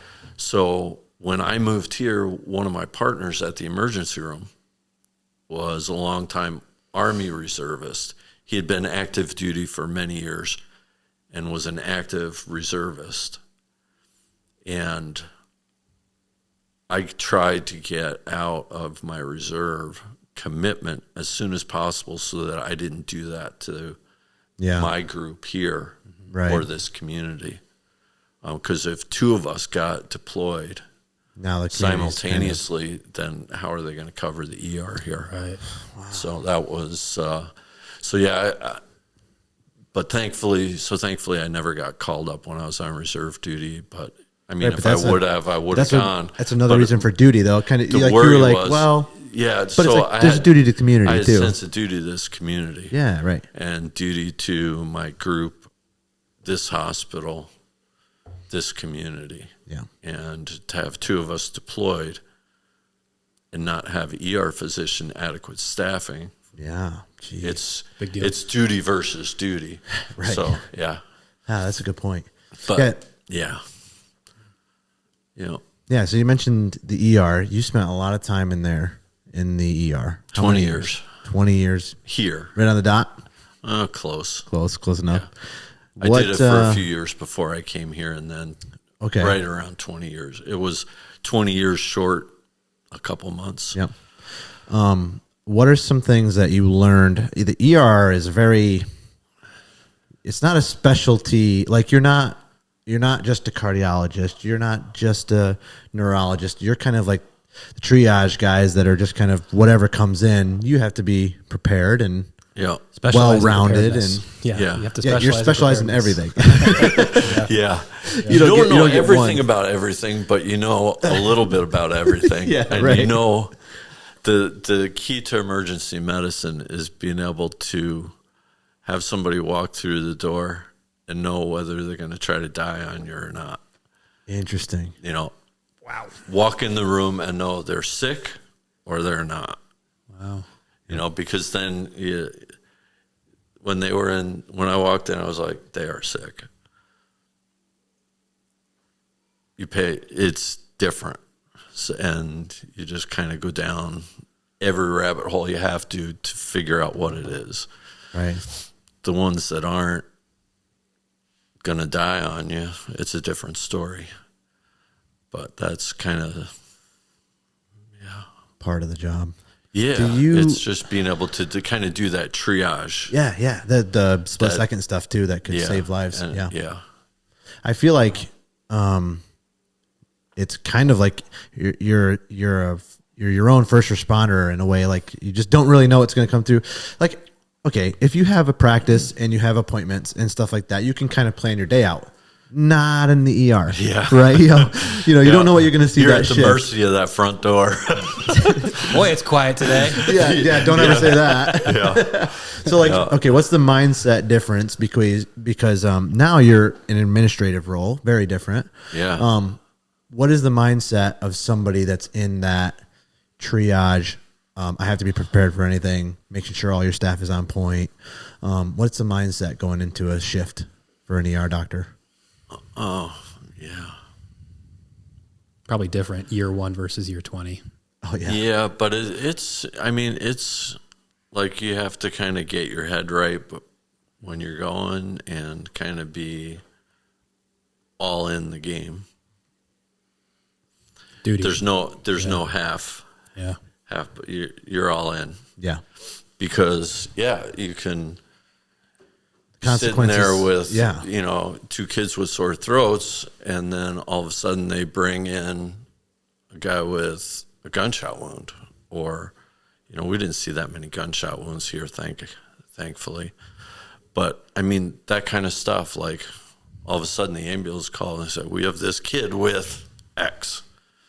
Or you hear the scanner goes off and they're rolling out, the ambulance is rolling out to something is going to come your way.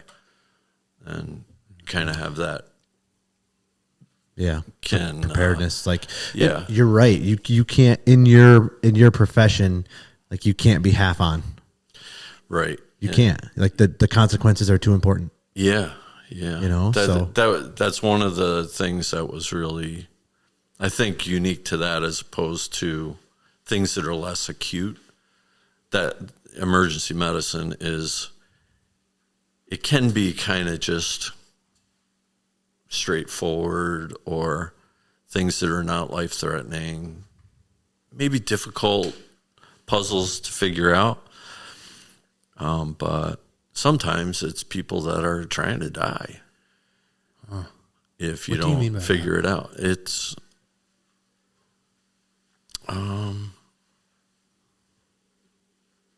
somebody having a subtle heart attack that all of a sudden will go into an irregular heart rhythm and die. Code.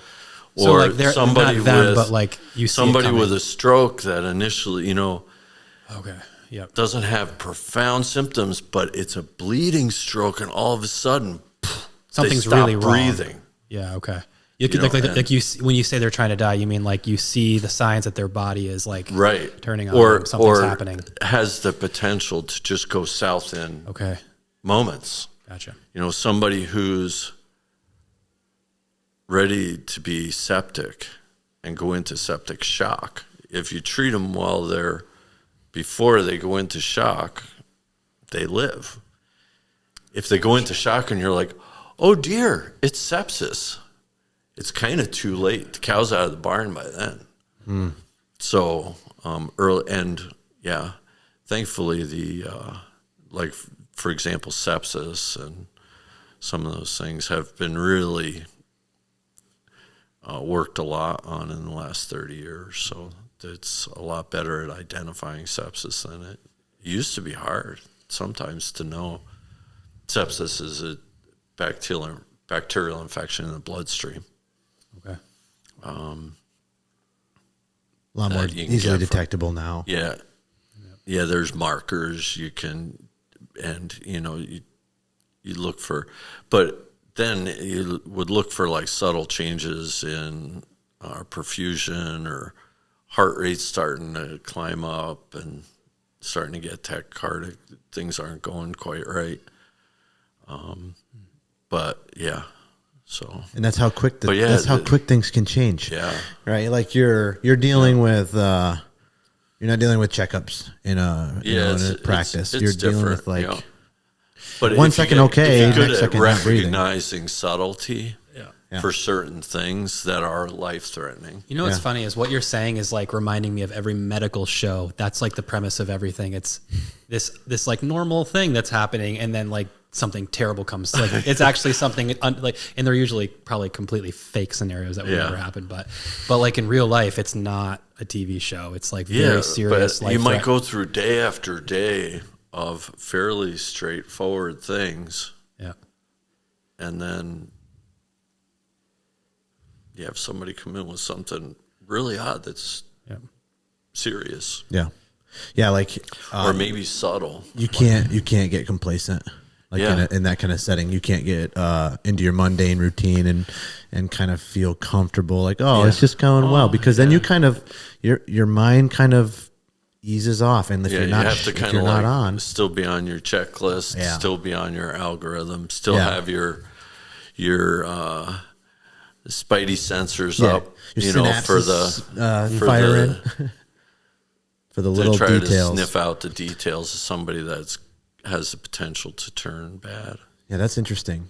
Yeah, I can relate to that a lot, because like you can same thing when you roll out in your patrol car. Yeah. 9 times in a row, it's like no big fuss.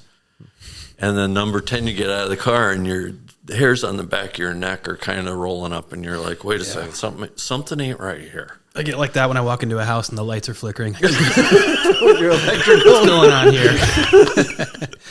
Hairs on my neck start standing right. Something ain't what right the heck here. was that? I know I didn't just hear it. There's neutral somewhere up there. Yeah, you have to combat that like constantly. We used to say in policing, like, complacency kills. Yeah, it's just a mindset thing. Like you need to be sharp. Yep. And Nick made a great analogy in that episode too about how like a dull knife. What was that? A dull knife causes more damage than a sharp one. Oh right. Yeah. So, kind of like the longer term effects. Like that's right, because when you're not looking for something that maybe a doctor who's been through this 1,000 times or whatever, they miss something that could save somebody's life.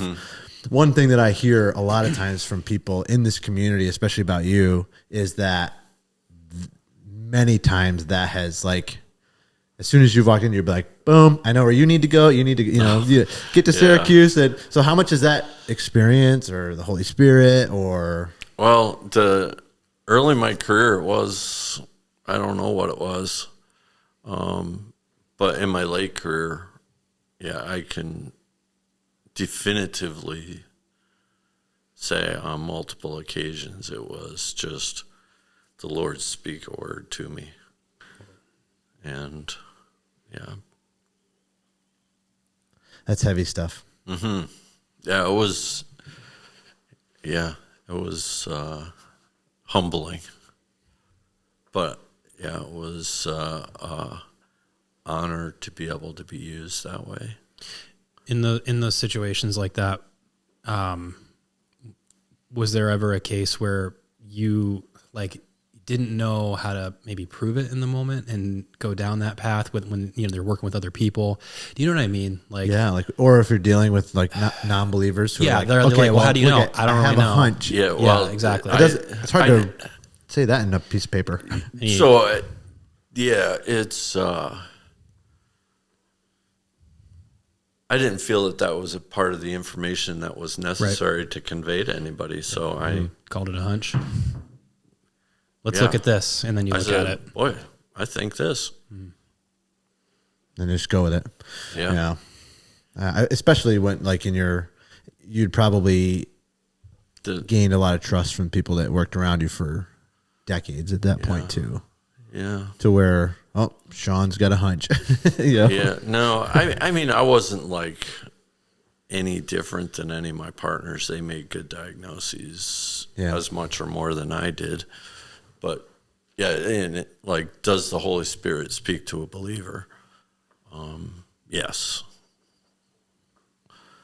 I can think of one example. Yeah, I had one case that was like, I walked in the room Sean thinking XYZ, and just like, boom, it was like,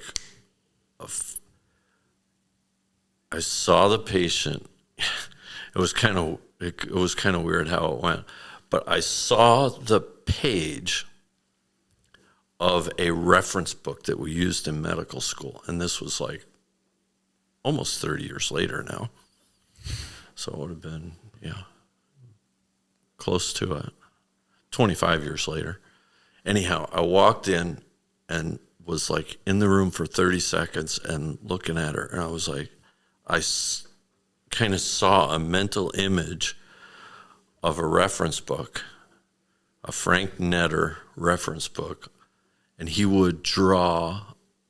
It would explain pathology of different body systems, and he would do different disease processes.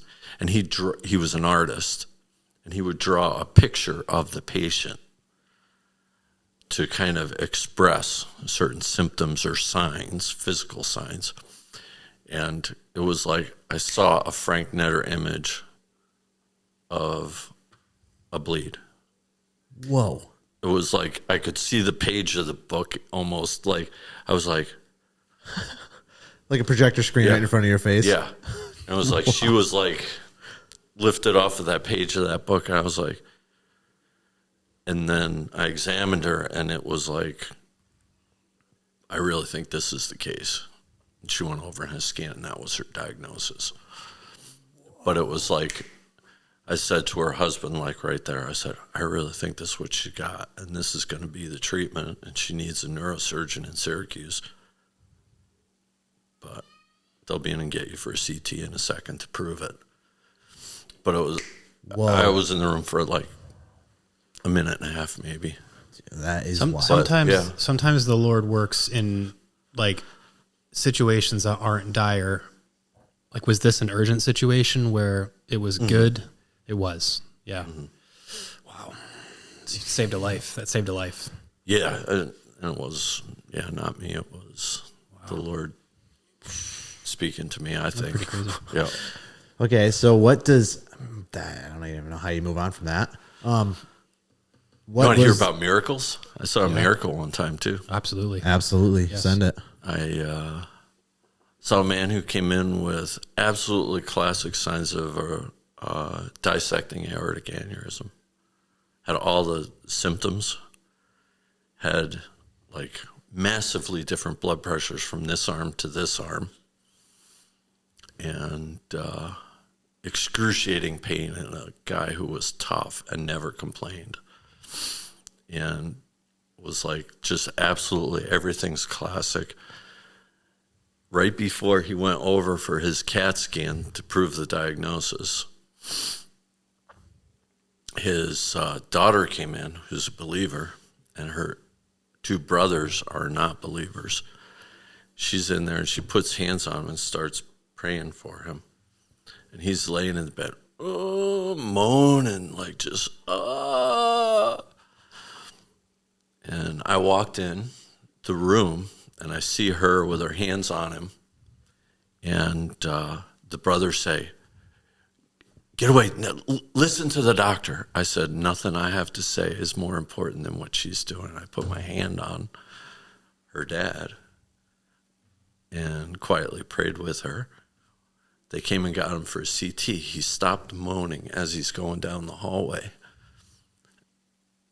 And I was following along, and I said, "How are you doing?" And he said, when I was coming down the hall, all of a sudden, that pain stopped tearing my shoulder blades apart. So I had 3 nurses check his blood pressures, and it was like massively different, like 30, 40 points different from side to side, which is very, very abnormal. And we did his scan, did not show the diagnosis of what I thought it was, what it should have been, what it was, I think. And then we brought him back to the ER. They had him in the hospital in the ICU for 3 days, never figured out a diagnosis of what caused his symptoms. Did you ever take his blood pressure again to see if when we got back to the emergency room, now it's normal. Okay. Same exact side to side. Had all 3 of the same nurses that had the abnormals recheck it. Now it's normal. Wow. It went from massively abnormal to normal. It was like, low, high, low, high, low, high. All 3 of them got similar numbers, similar difference. Then it came back, and they were identical from arm to arm. So he's in there for 3 days trying to figure out what's wrong. They did every test known to mankind on the guy. They have no excuses not to let him walk then, or like what do they do then? No, so they ended up sending him home, and I think they sent him home and said he had some kind of viral something because they could never figure anything out. Wow. Wow. But so he was cured. What did the brothers say? Yeah, they were like, I don't know. Wow. Yeah. You can't really explain that one away. Did you see many of that specific? No. The aortic dissection? I've saw a couple in my career. I don't know how common they are, but yeah. We know somebody who went terribly. Through that, but Yeah. Pretty serious stuff, too. Yeah, for sure life-threatening, right? Yeah, yeah. That was an urgent. Yeah. Yep. Wow. Yep. Yeah, you can't really explain. Yeah, I mean, he was the most classic one I ever saw, and just like instantly his pain stopped. Yep. When he said about the scapula being torn apart, like, did that pain fit the description of what? Yeah. Man, I mean, it interesting was description. Like, you could have taken the cookie cutter examples, like, the classic out of a textbook. This is what it is. No Check doubt, all the boxes. Wow. Yeah. What a story. And the physical finding, like, you don't believe the blood pressures when one person does it, so you have another experienced nurse do it and come up with the same numbers. Yeah. And then another one with the same wickedly abnormal numbers. Yeah.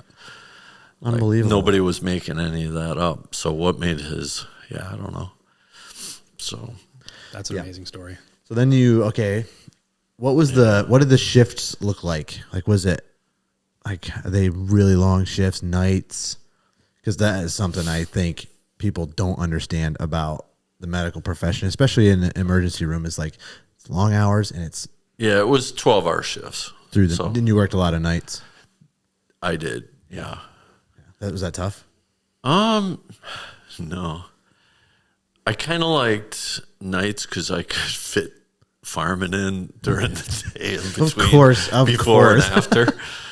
You know, it's amazing.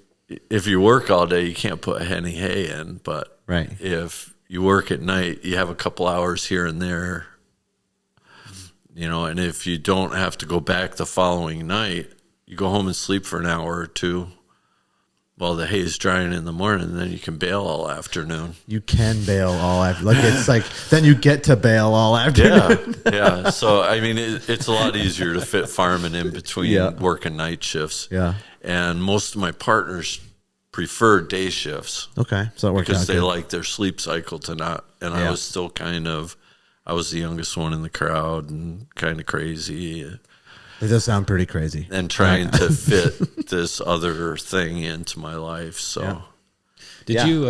And the other thing was when the kids are sleeping, I was working. Mm-hmm. So if it was a lot easier, I thought too. And with a homeschool family, it was easier to kind of be available for family activities as long as you schedule them after or before your shift, you know? Mm-hmm. So, like, that's pretty cool. If the kids had something going on, you were present for it. I could move it around. I could be. That's because I could sleep, you know, go home and sleep. And then if they had something going in the afternoon, I could be there.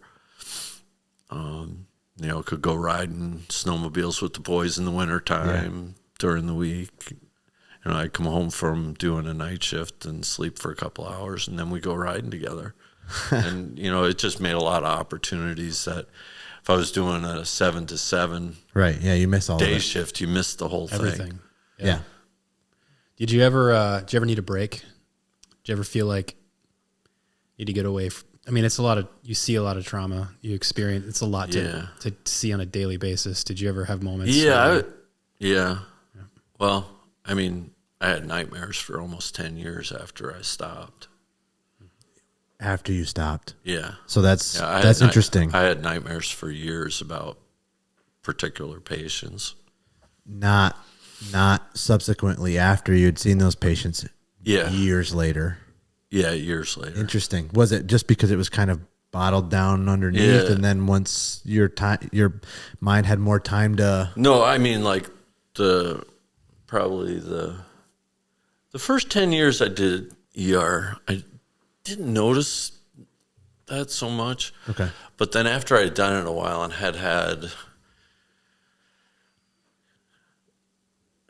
a handful of really emotionally challenging cases, then I would occasionally have nightmares about those individuals, you know, What about it specifically? or things like circumstances similar or things like that. It wasn't all the time, but it was kind of and then as I kind of had over the years, you kind of accumulate some of those really bad outcomes. And being in a small community, for me, there was a lot of emotion to a lot of that. Yeah. Just knowing that's my neighbor. Yeah. So I kind of I probably internalized that more than I should have. But so then the second 10 years I did ER here, it's kind of a form of PTSD, I guess. It's having nightmares about bad circumstances. Yeah. But it didn't like disrupt my life or anything. Yeah. But it hangs with you. Okay. Especially when it's young people. I mean, bad traumas and stuff. That is this is another part of medicine and doctors that people don't, I don't know if people really can fathom that unless you're in it, you can. It is PTSD. It's exactly what it is. And especially, I can't remember what it was called when we had some seminar with this doctor that came and spoke to us who was in law enforcement and then got his PhD in psychology. And it was some kind of, I can't remember, he had a name for it, but it's kind of like a longer term or a longer time frame consistent PTSD that kind of Whereas like a chronic PTSD. Exactly. Yeah. And it doesn't, and like I had a little bit of that. I was only there 5 years. I can't imagine being 20 years in an ER or 20 years on a police force in a big city somewhere. Right. But thankfully I wasn't like in a big trauma center. Although there, you can kind of detach a little bit. Separate. Yeah. Like it's not as personal. If you're in a trauma center, a lot of times you only have one piece of the puzzle. You know, like you'll have a trauma team. Okay. And you might have one leader, but you know, like this guy's in charge of the chest tube on this side, and this guy's does the central line on this side, and this, you know, somebody does the abdomen, somebody does the extremities. Yeah. Okay. It's, you know, they kind of split it up as a team approach and kind of with one coordinator, where in small town America, you have one ER guy, and if you need help, you call the surgeon in. Right. And it's just it's just the two of you. Yeah, I could see both sides of that coin. Like, yeah, you might be seeing on a regular basis like, you more, know, but you're not connected to the family, maybe, or you know, and then you have follow up in the community with the family afterwards. That kind of keeps a connection. Wow. Yeah. And there's pros and cons because you know, there was real opportunity to minister to grief afterwards, but it also takes a toll. Yeah. Yeah. Yeah. It's like if you're in active duty combat or something, sometimes it's not as long, but it's so compressed and it's just carnage, and it's just like that just shakes you and but when you're seeing it consistently over time for 20 years, 30 years, however long, it's there. That's right. Yeah, it's different than that profound, you know, a single event or a single period of time. But yeah, I mean, if I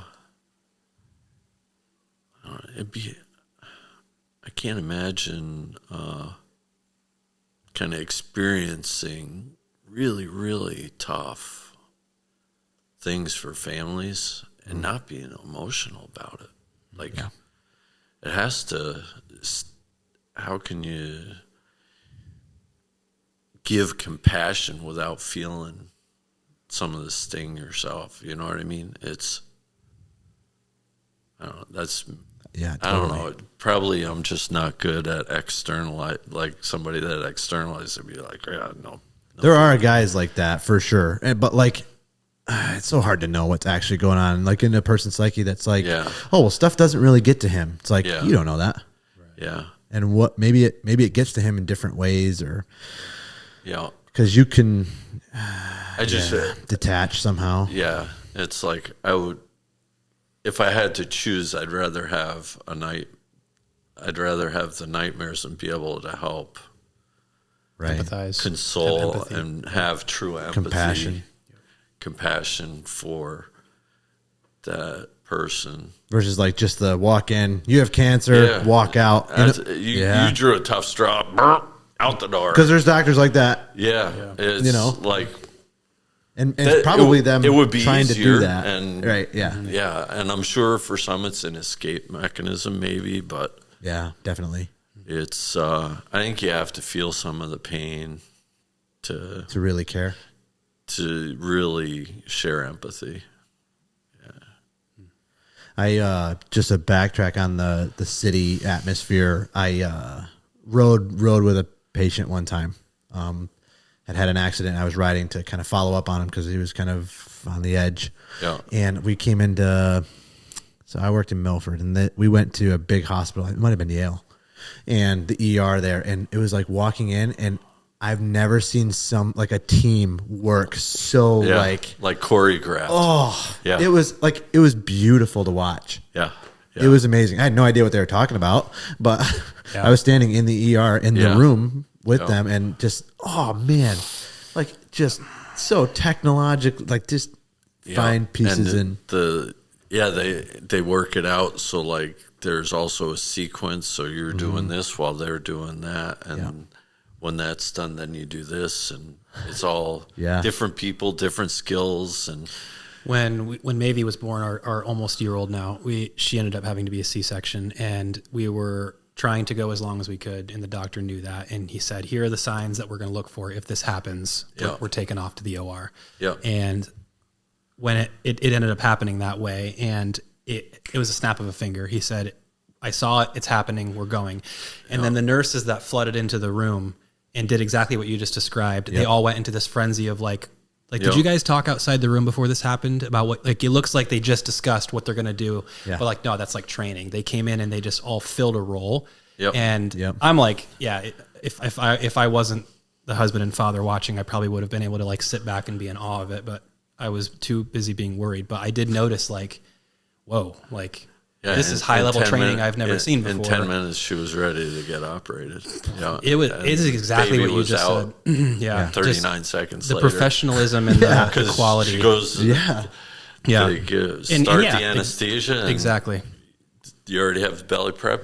As soon as she doesn't feel it, knife goes and baby pops out 30 seconds later. Yeah, it didn't end there. It was the entire way. It was it was an insane thing to watch. I don't know that I've ever seen a level of training and professionalism like that.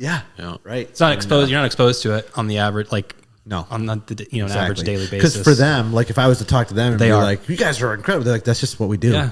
That's what we always do." Which is amazing. We just got it ready for a C-section. Which is amazing. Yeah, right. It's no big deal to them, but to me, it looks like calculus. Which there is something it ain't to rocket that. science, but there's definitely something to me it is. to knowing what to do and doing it correctly. Yeah, highly conscientious people who are serious about their role and their job and how it functions as a team. It kind of like, it's a bit of a wake up call to people who don't like what Bob was saying the other day, Bob Chandler, like what jobs are worthy. It's all right, what I do is not quite as like, there are jobs that are like that where they make you feel like, all right, I could make them do, they just do important things. And it kind of makes you take a step back and have perspective on there's just amazing people in society. I don't know that one job being worthy makes another not, though. Yeah, I don't know. I don't know how I feel about that either. Yeah. Like, I like what I do, but like it makes me. It's admirable. Important. It's admirable. Yeah, it's important. It's a skill set. It's just different. That's all. It's a different skill set. It's a different interest. It's a different. Takes a different person to do those two jobs. Yeah. Compare an electrician to OR nurse. Yeah, it takes a different person. Yeah, I think probably where it doesn't make the electrician not worthy, though. I agree. I think where it can intersect is like when you can appreciate and be rightfully in awe and respect what they do. Because it's amazing. Yep. When you hit the 3-way switch and it works. You know what you're talking about. It is it's a miracle when the 3-way, when a 4-way works, then it's like it's like Jesus is coming. Get out the halo. You're like, I'm amazing. Oh wait, he's gonna start to float. Yeah, you're right. Like when a customer watches you wire a 4-way, you are like the people in the OR. Yeah, that's they what have I feel no like. idea. Great comparison. Anyway, don't. I would never. Yeah. Society has never a role say for everyone. that there are worthy jobs and unworthy jobs. I'd say the thing that makes it a worthy job is it's serves people in society, and you put your whole person to it. That's what makes it worthy work. And it could be cleaning the hallways at the hospital or being the surgeon. Yeah. Or the CEO. All three are worthy if the work is done in such a way that it uses the passion, energy, abilities of that person. It then becomes worthy, I think. Yeah. So there's not worthy and not so worthy jobs, I don't think. Yeah. What is the Bible verse that like Tim Tebow always wore on his eye black. Was it? No, it wasn't. I can do all things through Christ who strengthens me. But he had another one. It was it's do everything to your best of your ability as unto the Lord. Is that what it is? Yeah. Yep. That's what we're talking about. Yep. Yeah. I think if you do that, it makes any job that's, meaningful. Worth, like Valuable. worthy, not worthy. Yeah. It's just, That's a good perspective to have. Yeah. Especially from a leader in your field. And we'll wrap up. I mean, this has been a great conversation. I hope you had a good time. How long have we been going? It's been 3 days, and no. Oh my goodness. Wow. I really appreciate your perspective on a lot of things. We didn't get to cover the fact that you're a CMO. It's no big deal. Yeah. And I would have loved to get a little bit into your, parenting style as a father and stuff like that, and especially raising children to have now gone out and have been very successful. Like, what does that look like? So everything that I did right in parenting, I learned it wasn't me. The only thing good about me is Jesus Christ. All the rest is just a guy. That's number one. Number two, everything I learned about parenting, I learned from Bob and Doris Craig, Cindy's parents, Mel and Norma, Zare, Will and Don, and the other people from Rhema that, after we got saved, took us in and taught me how to be a parent just in the nick of time. Wow. Yeah. That's cool. Yeah. Those are some good names. I know quite a few of them. But it's like, that was one of the things I was hoping we'd get to. Will you come back? Yeah. Do this again? Yeah. Yeah. Great. Yeah, because I want to. One of the things I wanted to just recognize is God's faithfulness to me that was so undeserved, of bringing people in my life just when I needed them, and just transformed me. Praise the Lord. Yeah.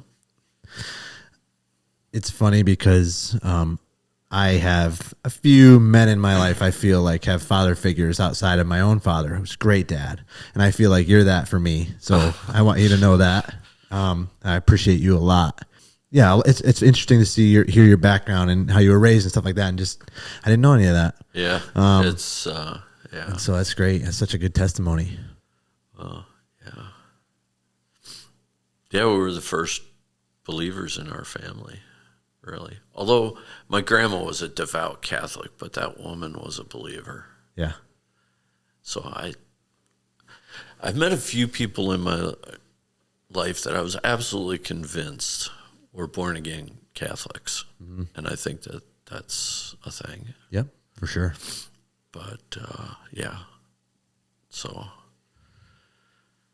Yeah, I mean, we've got to have you on to talk about that stuff because it's hitting at your heartstrings already. And now I feel like, oh, okay, well, we'll just tell Cindy you'll be back at midnight. Yeah. She's in Africa, so the only thing waiting for me is a dog and 50 cows. Well, not 50 anymore. There's only 30 of them anymore. Yeah, man. I really cut back. Yeah. I would also, something that we didn't get to talk to would be like, kind of uprooting your family and coming up to Lowville, like, what was that? That was a God thing. Right. And we didn't even realize it at the time. Gee. Yeah. Yeah. So like we thought it was a farming thing because it's good land, cheap. Yeah, land was way cheaper here than it was in Pennsylvania. Yeah. And the ag support community was way better here. Interesting. And the ER group here, like I clicked with those guys when we interviewed, and it was like not that noticeable. Like that's the thing that really drew me personally here, and it fit for Cindy too. So, yeah, I used up all your tape. No, there's plenty. I got a terabyte on all these bad boys. Yeah. Well, who wants to? You're gonna have to edit a bunch of this out. No shot. This was wonderful. Yeah, it would be really cool. I would, if you wanted to come on again, I would love to hear your and Cindy's journey. Like, what got you into church in the first place? Like, the first day you decided, let's go to church. Like, I want to hear that whole journey. We grew up Catholics, going to church as Catholics. Well, Cindy didn't grow up a Catholic, but was a Catholic as a teenager, went with her grandma. But then, it was a search for truth is what we were on. And started listening to Christian radio. It was like, started hearing some truth. And started hearing some truth preached elsewhere. And then Crystal Light Mennonite pastor, neighbor of mine, asked me a question about Nicodemus. I said, "Who's Nicodemus?" He said, "You go home right now and read the 3rd chapter of John." I said, "Okay." Well, so I tried to finish the conversation. He goes, "We're not talking anymore. You go home. Do you have a Bible at home? Here, I'll get you a Bible." "No, I have a Bible at home." "Go home and read the 3rd chapter of John." He knew, like, I went home, I read the 3rd chapter of John. Second time through, I said, "See, you got to get in here. Here it is. This is what we've been looking for. There's the answer. You must be born again." Wow. No kidding. Yeah, and it was like a light switch went off for me, and then like all the stuff I had heard on Christian radio, all of a sudden, like, ching, it makes sense now. Like all the preaching we had heard was like, yep. Oh, that it makes was sense. just like a light switch. I was like, here it is. This, and she came in and read it and was like, yeah, there it is. Unbelievable. We'll have to title the next one "A Search for Truth," and we'll deep dive into it. Yes, yeah. I would love to get into that. I would love to get into some of the story there, and then parenting, and that's kind of the stuff we love talking about, that kind of stuff, because we're parents. You guys are way better at talking about it than I am. I don't know about that. We're early. If you want to talk about parenting, you talk to my boys and their wives. Yeah, they're the ones that can. They're doing great. That's a testimony downstream. Yeah, well, I always figured one of my kind of life philosophies for many years now has been to get young people on my shoulders and let them jump from there, like to give them that start, like hop on, I'll give you a boost. Learn from what I've learned. And I've looked for any opportunity I have to be able to do that Yeah, that's what I want to tap into for sure. That's and we had Pat on, and he spoke. Some of the stuff he said was like, you got it figured out. I was really intimidated after watching his. Oh, it was so good. After watching his, and 12, I was like, when you called, I was like, could you tell I was kind of hedging? Like, I don't know. Not really. I don't know.